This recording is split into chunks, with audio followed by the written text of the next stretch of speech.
रहीम के दोहे प्रश्न उत्तर करेंगे। पहला प्रश्न है, अपने मन की पीड़ा को क्यों छिपा कर रखनी चाहिए। उत्तर लिखेंगे, किसी के सामने अपनी पीड़ा को प्रकट करने से केवल उपहास ही सुनना पड़ता है। कोई हमारी पीड़ा को बांट नहीं सकता है। इसीलिए अपने मन की पीड़ा को मन में ही छिपा कर रखना चाहिए। दूसरा प्रश्न है, प्रेम को धागों के समान क्यों कहा गया है। उत्तर लिखेंगे, प्रस्तुत पाठ हमारे हिंदी पाठ्य पुस्तक किसले से लिया गया है। पाठ का नाम रहीम के दोहे और लेखक का नाम रहीम है। जब धागा टूट जाता है तो जुड़ता नहीं है, अगर जुड़ता है तो गांठ पड़ जाती है। उसी प्रकार प्रेम यदि टूट जाता है तो उसे जोड़ा नहीं जा सकता। यदि जोड़ने का प्रयास भी किया जाए तो उसमें गांठ पड़ जाती है। इसीलिए प्रेम को धागे के समान कहा गया है।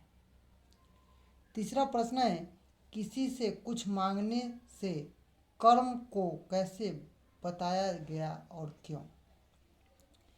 उत्तर लिखेंगे, प्रस्तुत पाठ हमारे हिंदी पाठ्य पुस्तक किसले से लिया गया है। पाठ का नाम रहीम के दोहे और लेखक का नाम रहीम है। किसी से कुछ मांगने से कर्म को मृत्यु के समान बताया गया है, क्योंकि यदि किसी से कुछ मांगते हैं, यदि वह नहीं देता तो हमारा काम बिगड़ जाता है, अर्थात अपने काम को हम नहीं कर सकते, जैसे मरा व्यक्ति कुछ नहीं कर सकता है। चौथा प्रश्न है, सज्जनों की संपत्ति किस कार्य के लिए होती है। उत्तर लिखेंगे, सज्जनों की संपत्ति परोपकार के लिए होती है, जैसे कि पेड़ परोपकार के लिए फलता है, नदी परोपकार के लिए बहती है।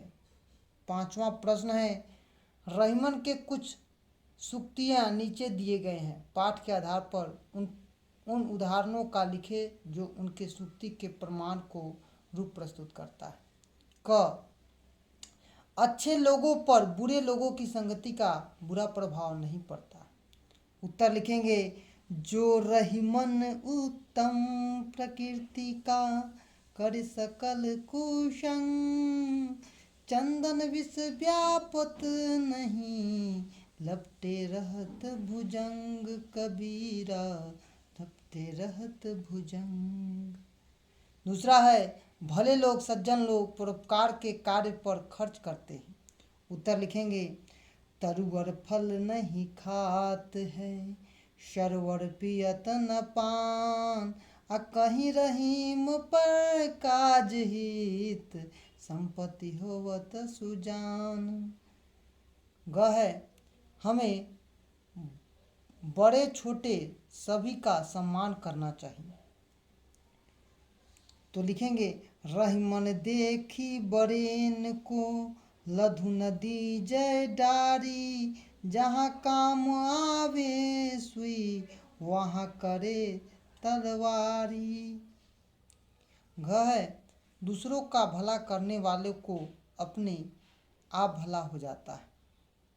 लिखेंगे, जो रहीम सुख होत हैं, उपकारी के संग, बाटन वारे को लगे, ज्यों मेहंदी के रंग।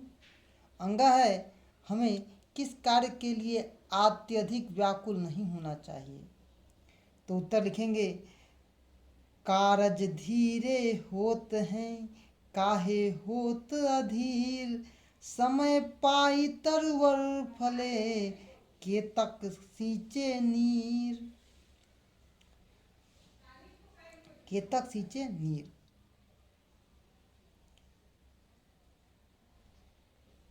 पहला प्रश्न है, ऐसे किन्हीं दो अवसरों की चर्चा करें जब अपने दूसरों के लिए काम किया और आपको उसका लाभ मिला।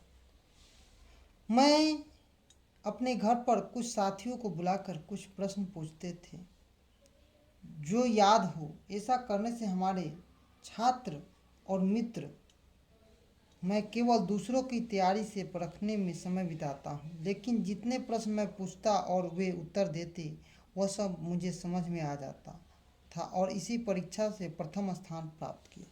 दूसरा है, परोपकार से आप क्या समझते हैं? ऐसे कार्यों की सूची बनाइए जिससे आप परोपकार का कार्य समझते हैं। लिखेंगे, मुझे सधुआ जानकर हमारे वर्ग के छात्र अपनी कॉपी हमारे घर पहुंचा देते थे और मैं उनकी कॉपी को अलिखित प्रश्नों के उत्तर लिखा करता था। प्रारंभ में मेरी लिखावट अच्छी नहीं थी, परंतु जब लिखावट बहुत अच्छी हो गई है क्योंकि मैंने दूसरों के लिए बहुत काम किया है। तो इस प्रकार से हम आज रहीमन के दोहे प्रश्न उत्तर किए हैं। धन्यवाद।